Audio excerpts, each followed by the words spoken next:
A plane mirror is attached to the side wall of a room.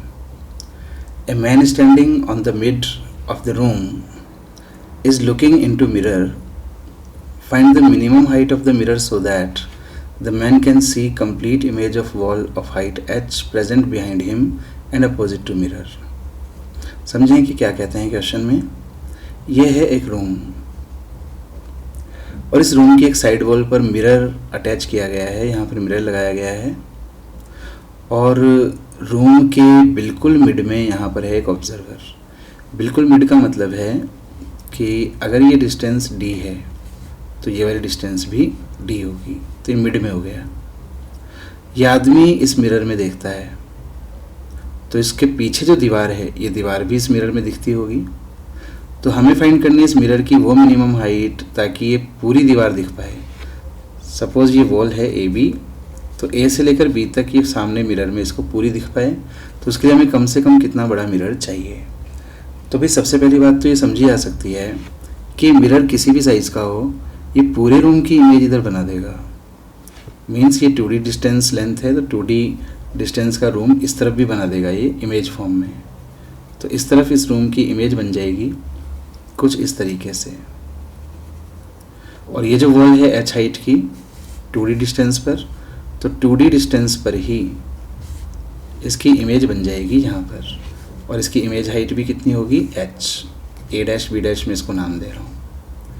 तो हम ये चाहते हैं भाई कि a डैश b डैश जो वॉल बनी इसमें, ये जो इमेज बनी, ये पूरी की पूरी इस ऑब्जर्वर को दिख जाए. तो इसके लिए ज़रूरी है कि a डैश से आती हुई भी एक लाइट रे इसकी आँख में एंटर करनी चाहिए.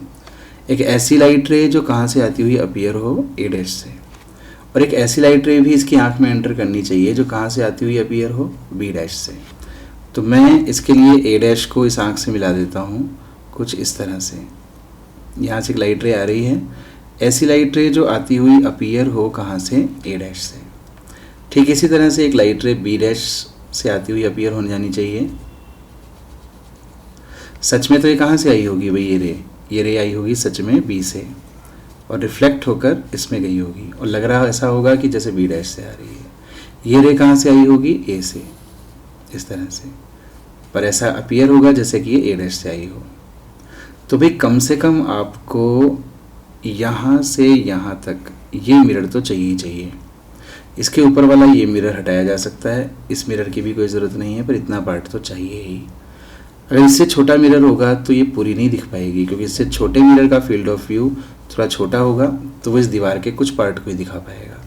ये पूरा तब दिख पाएगा जब मिरर की इतनी हाइट तो हमें मिल ही जाए. तो यही हमें फाइंड करनी है कि मिनिमम हाइट क्या होगी. तो हमेशा की तरह हम यहाँ पर सिमिलरिटी ऑफ ट्राइंगल्स यूज़ करेंगे. यहाँ पर एक तो ये छोटा सा ट्राइंगल हमें नज़र आ रहा है जिसकी ये हाइट है y और जिसकी ये डिस्टेंस है d. एक हमें बड़ा ट्राइंगल नज़र आ रहा है जिसकी ये वर्टिकल हाइट है h और यहाँ से यहाँ तक की ये डिस्टेंस है 3d. तो इसमें मैं सिमिलरिटी यूज़ कर लेता हूँ.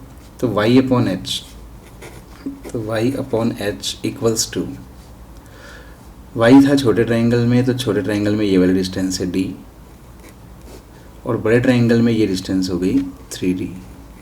d से d कैंसिल हो गया और y इक्वल्स टू आ गया h बाई 3. मीन्स आपको जो मिरर चाहिए वो कम से कम वॉल की हाइट का 1/3 हाइट का तो होना ही चाहिए, h बाई 3 हाइट.